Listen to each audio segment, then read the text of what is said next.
नमस्कार साथियों, I hope आप सब अच्छे होंगे। तो आइए क्लास को शुरू किया जाए। दोस्तों आज का जो है हम वीडियो लेने वाले थे जो है ट्राई सेलुलर सर्कुलेशन का, अर्थात हम जो है त्रिकोशीय संचार के हम वीडियो लेने वाले थे, जिसमें 3 सेलें होती हैं। आप देख रहे होंगे कि यहाँ से जब वायु ऊपर उठती है तो 30-35 पे जो है अवतरण होता है। फिर इसके बाद एक जो है 60-65 से ऊपर उठती है तो 30-35 पे अवतरण होती है। फिर वहीं से जो 60-65 से एक पोलर पे जो है नीचे उतरती है। ठीक है, तो 3 सेल का जो है निर्माण होता है, हेडली सेल, फेरल सेल और जो है पोलर सेल। तो आज का हम वीडियो वही लेने वाले थे। दरअसल अब इसमें जब विंड चलती है तो सीधे जो है देशांतर का रेखाएं को जो है फॉलो ना करके वो थोड़ा जो है घूम जाती है, जिसको हम कहते हैं फेरल्स लॉ या कोरियोलिस फोर्स, जो अपने मूल मार्ग से जो है विक्षेपित हो जाती है, विचलित हो जाती है। तो विचलन क्यों होता है, किस कारण से होता है, तो उसी पे हम सोचे कि तो थोड़ा उसके पहले हम कोरियोलिस जो फोर्स आप सुने होंगे उसकी हम चर्चा करते हैं कि होता क्या है, इसका कॉन्सेप्ट क्या है, उसको हम समझने का प्रयास करते हैं। तो यह वीडियो ख़त्म होने के बाद वो वाला वीडियो आएगा। हम चाहते तो वो बता देते, मतलब वही शुरू कर देते, हम वही शुरू करने वाले ही थे, लेकिन हमें ऐसा लगा कि हमको जो है हम सबको ये समझना ज़रूरी है कि किस प्रकार से कैसा काम करता है। ठीक है, तो हमने कुछ फिगर बनाया है, तो इसी के आधार पे हम आपको समझाने का प्रयास करेंगे, समझने का प्रयास करेंगे। ठीक है, तो आइए शुरू करते हैं। तो सबसे पहले हमने टॉपिक क्या लिया है, कोरियोलिस फोर्स। कोरियोलिस महोदय, जे कोरियोलिस महोदय ने इस चीज़ को जो है दिया था और इसी के नाम, उन्हीं के नाम से जो है कोरियोलिस फोर्स पड़ गया। ठीक है, क्या उनके पिताजी या पिताजी के समय या नहीं होता था, लेकिन कोई चीज़ कोई व्यक्ति अगर किसी चीज़ को या प्रकृति के जो रहस्यों को सूक्ष्म अवलोकन करके लिख लेता है, समझ लेता है और लोगों को बता देता है, तो उसी का जो है नाम हो जाता है।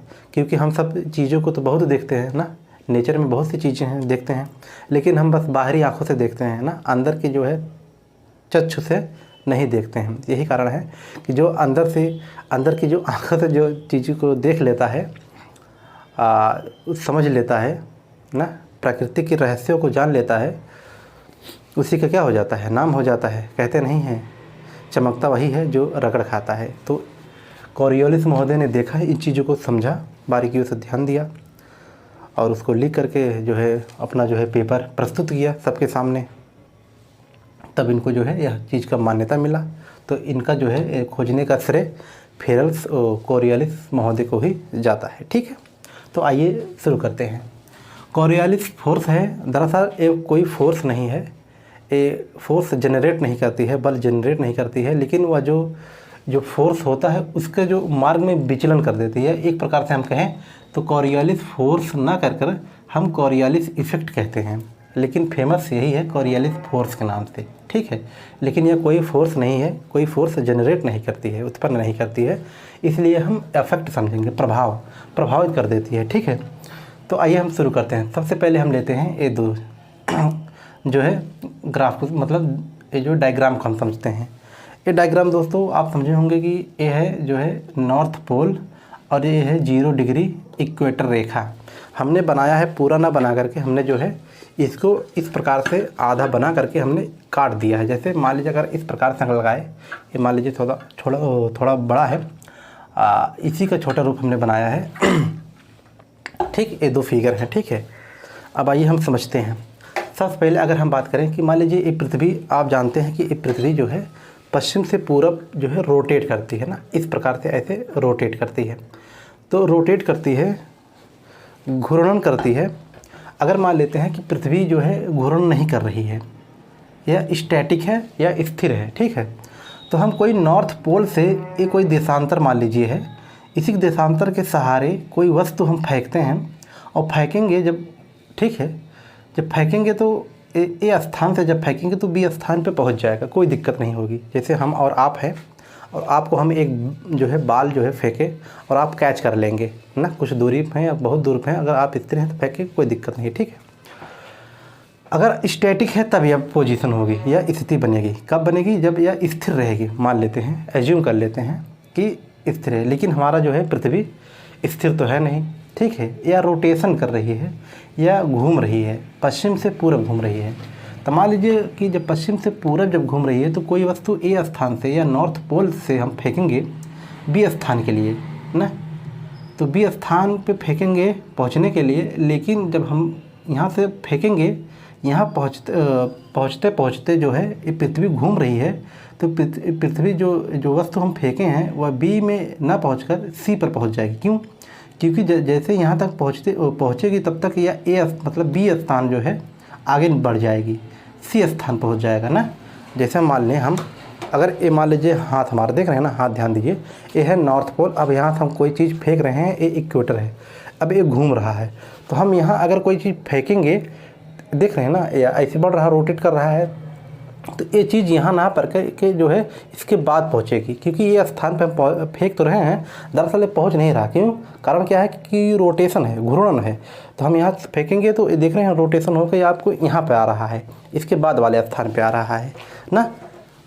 ठीक है, जैसे कोई वस्तु हम फेंकेंगे इसके स्थान पे, मतलब बी स्थान के लिए फेंकेंगे, तो बी स्थान पे ना पहुँच करके सी स्थान पे पहुँचेगा। कारण क्या है? हल्का सा जो है विचलित हो जाएगा। विचलन किस लिए होगा? रोटेशन है। अगर वहीं स्थिर की अगर हम बात करें तो स्थिर कोई दिक्कत नहीं होगी। अगर कोई चीज़ हम फेंकते हैं तो अगर मान लीजिए कि 0 डिग्री देशांतर है, 0 डिग्री, तो यहाँ से हम फेंकेंगे पहुँच जाएगी। क्यों? क्योंकि स्थिर है, कोई दिक्कत नहीं। अगर वही 0 डिग्री देशांतर के सहारे फेंकते हैं, लेकिन यहाँ से चलेगी तो ज़रूर, लेकिन पहुँच नहीं पाएगी। कारण क्या है? रोटेशन की वजह से यह जो है जो भी स्थान थोड़ा आगे बढ़ जाएगी, और आगे बढ़ जाएगी तो सी स्थान पर पहुँच जाएगी। जैसे मान लीजिए कि अगर कोई हम है यहाँ पे और कोई हमारे जो है चारों ओर चक्कर लगा रहा है ना, धीरे धीरे चल रहा है, तो अगर हम फेंकेंगे, वह स्थिर है तो उसके पास पहुंच जाएगा। लेकिन अगर वह जो चल ही रहा है, तो अगर हम उसके पास फेंकेंगे कोई चीज़, कोई वस्तु फेंकेंगे, अगर वह चल रहा है तो उसके पास जब पहुंचेगी तो वह 2-3 कदम या मतलब दूरी जिस हिसाब से होगी वह आगे निकल लेगा, लेकिन सामान जो है उसके पीछे जो है जाके गिर जाएगी। ठीक है, तो उसी प्रकार से ये हल्का से जो है विचलन हो जाता है। विचलन का कारण हमने आपको बता दिया है। वही आइए दूसरा हम समझते हैं कोरियोलिस इफेक्ट। ये है पोलर व्यू, मतलब ध्रुवी जो है इसका भाग है। समझने के लिए हम इस प्रकार से बनाए हैं ना, इस प्रकार से हमने फ़ोटो खींचा है। मान लीजिए एक ऊपर से इसे फ़ोटो खींच के इसे लगा दिया है, तो ये हो जाएगा जो है नॉर्थ पोल, ये भी नॉर्थ पोल हो जाएगा। लेकिन वही कंडीशन है, यहाँ दिख रहा होगा कि यह स्टैटिक है, ठीक, और यह रोटेशन कर रही है। तो स्टैटिक है तो मान लीजिए कोई चीज़ अगर मान लीजिए फेंक रहे हैं तो यहाँ आ जाएगी, ठीक है, ये पोल है। यहाँ से कोई मान लीजिए देशांतर या किसी भी दिशा मतलब फेंके, जहाँ फेंकेंगे वहीं आ जाएगी, क्योंकि यह स्टैटिक है या स्थिर है, रुकी हुई है। अब वहीं दूसरा अगर हम बात करते हैं कि रोटेशन कर रही है, तो ये रोटेशन कर रही है तो हम फेंकेंगे ज़रूर, लेकिन यह जो है जब यहाँ के लिए फेंकेंगे ज़रूर, लेकिन यह जो रोटेशन के माध्यम से यह आगे आ जाएगी, और थोड़ा इसका जो है रोटेशन की जो है दिशा आप देख रहे हैं ना, हल्का सा ऐसे इस तरीके से रोटेट कर जाएगी। मतलब यहाँ से अगर आप इधर आप मुँह किए हैं और फेंक रहे हैं, तो आपका जो है दाहिने की तरफ जो है और थोड़ा विक्षेपित हो जाएगी या मुड़ जाएगी, अपने मार्ग से विचलन हो जाएगी। ठीक, ये प्रकार रहा। अब जैसे मान लीजिए कि दोस्तों ये है नॉर्थ पोल, ठीक है, ये नॉर्थ पोल है, और नॉर्थ पोल से अगर हम यहाँ से 30 डिग्री, समझ रहे हैं, एक यहाँ से 30 डिग्री हम एंगल लेते हैं। अब उससे हम समझेंगे, ठीक है। जैसे मान लीजिए यहाँ से हम, ये है नॉर्थ पोल है, ठीक है। अब यहाँ से मान लीजिए कि एक चीज़ हम नहीं बनाए हैं, मान लीजिए ओ है, पॉइंट ओ है, ए है, बी है, फिर सी, डी, ई, एफ, जी, एच, ठीक है, ऐसे है। अब मान लीजिए कि ये है 70 डिग्री नॉर्थ है, 50 डिग्री नॉर्थ है, क्योंकि ये नॉर्थ पोल है ना, तो 20-20 माइनस है, तो मान लीजिए कि 70 है, 50 है, 30 डिग्री नॉर्थ है, और मान लीजिए 10 डिग्री नॉर्थ है। तो आप हमको ये बताइए कि ये जो इसकी जो मान लीजिए कि इसकी जो डिस्टेंस है यहाँ की, और इसकी डिस्टेंस दूरी ए जो हम बना रहे हैं, आप ध्यान से समझेंगे तो समझ में आ जाएगा। क्या इसकी दूरी और इसकी दूरी समान है? या अगर हम यूँ कहें समझाने का अगर हम प्रयास करें, D1 मान लेते हैं ना, ये D1 है, D2, D3 और D4, ये D4। क्या दोनों की दूरी समान है? आप कहेंगे बिल्कुल नहीं। यहाँ पे इसकी दूरी मान लीजिए कि ज़्यादा है, इसके मान लीजिए अगर इसकी दूरी, अगर हम मान लें कि D4 की जो है दूरी है, जो कि क्या है, G और H के बराबर, G और प्लस अगर हम देखें H, ये है मान लीजिए अगर 100 किलोमीटर की अगर हम माने तो D4 की D1 की निकल जाएगी मान लीजिए 400 किलोमीटर। एक हम एज्यूम कर रहे हैं, मान रहे हैं, ठीक है। तो अगर मान लीजिए कि अब रोटेशन कर रही है, मान लीजिए कि 30 डिग्री घूमने में, आप जानते हैं पृथ्वी को 30 डिग्री अपने एक्सिस पे घूमने में जो है टाइम लगता है 2 घंटे का। मान लीजिए यहाँ से घूमी, अब ये है एंगुलर मूवमेंट, मतलब इसका एंगुलर मूवमेंट सेम रहेगा ना। अगर ये 30 डिग्री समझिए, यहाँ से हमने निकाला 30 डिग्री एंगल का, यहाँ से जो है 30 डिग्री एंगल लिया हमने, ठीक है, 10 डिग्री नॉर्थ तक लिया। जब ये घूमेगी तो पूरा घूमेगा ना, कहने का मतलब है इसका एंगुलर जो मोमेंटम है, जो कोणीय आवेग है ना, कोणीय आवेग जो है वह सेम रहेगा, लेकिन सिंपल जो कोणीय आवेग है उसमें परिवर्तन है। परिवर्तन का डिस्टेंस में परिवर्तन है, ठीक है। डिस्टेंस में क्या है कि वही 2 घंटे में या जो है 100 किलोमीटर जाएगी, तो वहीं जो है यही जो है 2 घंटे में 400 किलोमीटर जो है दूरी तय करेगी। कहने का मतलब है कि इसकी स्पीड इसके अपेक्षा जो है, 1 मिनट, बगल में जो है बारात आया है, शादी उदी है, प्रोग्राम है, वही पताका जो है बोल रहा है, ठीक है। उधर मत ध्यान दीजिएगा, ध्यान इधर दीजिएगा, बहुत ज़्यादा आवाज़ है, थोड़ा ध्यान से समझिएगा कि इसकी जो है दूरी जो है दोस्तों अधिक है इसके अपेक्षा, लेकिन समय उतना ही है। इसको 2 घंटे में अगर आपसे कहे, मान लीजिए कि इसका जो है निकाल के यहाँ से रस्सी यहाँ सीधा लगा दे और इसका माप को ये रस्सी यहाँ लगा दे, तो आप देख रहे हैं किसी को जो है 100 किलोमीटर दौड़ने में 2 घंटा और 400 किलोमीटर दौड़ने में जो है 2 घंटा समय दिया जाए, तो दोनों को पहुँचने में उसकी स्पीड जो है अधिक होगी। किसको? जो दूरी तय करेगा 400 किलोमीटर, उसकी स्पीड अधिक होगी, ठीक है, इसके अपेक्षा। तो आप देख रहे हैं कि दूरी इसकी अधिक हो रही है, ठीक है। तो कहने का मतलब है कि जो सिंपल जो एंगुलर वेलोसिटी होती है वह होती है जो है इक्वेटर पे बहुत अधिक, मतलब इसकी तेज़ जो है आवेग जो है यहाँ तेज़ होगी और यहाँ होगा जो है धीमा होगा, ठीक है, क्योंकि इसको उतनी ही दूरी तय करने पड़ रहा है, समय एकदम बिल्कुल बराबर है, ठीक है। अब आइए आगे समझते हैं एक कि अब मान लीजिए हमें कुछ लाइनें हमने बनाया है ना, ये लाइन है, ठीक है। अभी इसको ध्यान मत दीजिए, ठीक है। मान लीजिए कि आप जो है ये लाइन है, अब हमको मान लीजिए कि ए है 2 ट्रेन दिख रहा होगा ना, एक ए जो है मान लीजिए कोई ट्रेन है, आप यहाँ पे हैं, यहाँ पे, ठीक। अब कोई चीज़ मान लीजिए दोनों ट्रेन स्थिर है, चल नहीं रही है, या मान लीजिए अगर चल भी रही है तो समान गति है। मान लीजिए दोनों की ट्रेन अगर बैठे मान लीजिए चल ही रही है तो समान गति है। मान लीजिए कि 100 किलोमीटर प्रति घंटा से ये भी चल रही है और 100 किलोमीटर प्रति घंटा से ये भी चल रही है ना।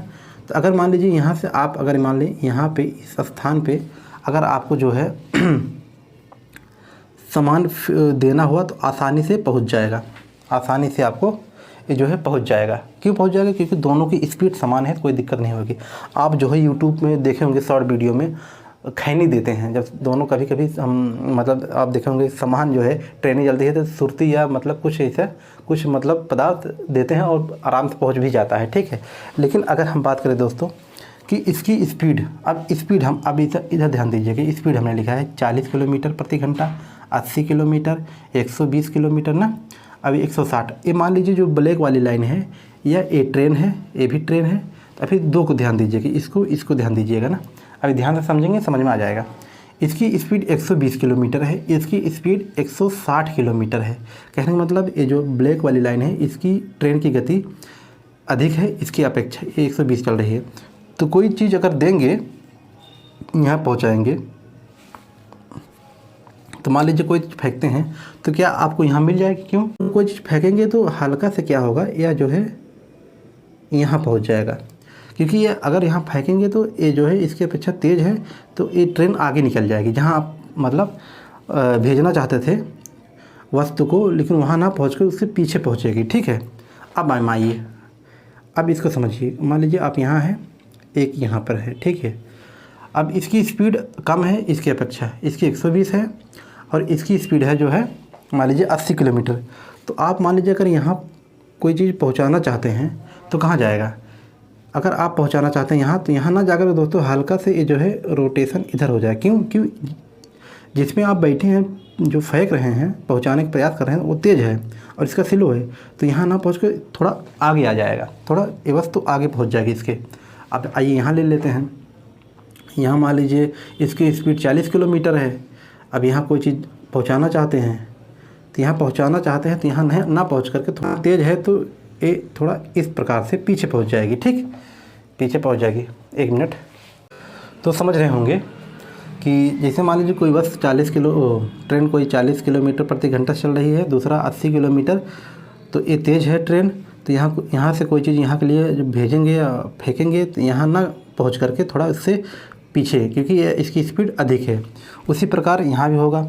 अगर मान लीजिए कि कोई चीज़ यहाँ से अगर आप भेजेंगे, यहाँ है कोई चीज़ यहाँ है, और यहाँ से चीज़ अगर कोई यहाँ पे भेज रहे हैं, यहाँ पे भेज रहे हैं, तो इसकी स्पीड अधिक है। ठीक है, तो इसकी स्पीड अधिक है तो इस प्रकार से ये पीछे मुड़ जाएगी, यहाँ इस प्रकार से हो जाएगी। ठीक है, अगर मान लीजिए आपका जो है फेंक रहे हैं, आपका मुंह इस तरफ है तो आपके जो है बाएं साइड है, लेकिन इधर मतलब ए है लेफ़्ट, ए लेफ़्ट है। इधर देखेंगे, इधर से फेंकेंगे, अगर आप मुंह इधर किए हैं तो आपका हो जाएगा राइट,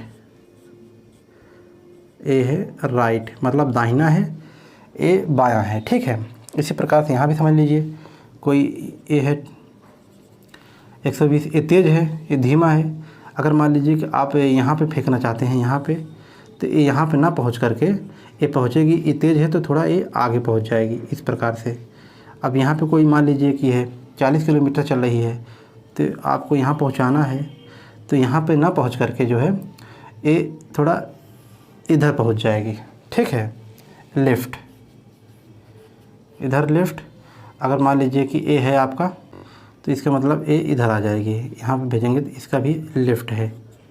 ठीक है, इस प्रकार। अब इधर इसका मुंह इधर है तो ये भी लेफ़्ट हो जाएगा ना, आप समझ पा रहे होंगे।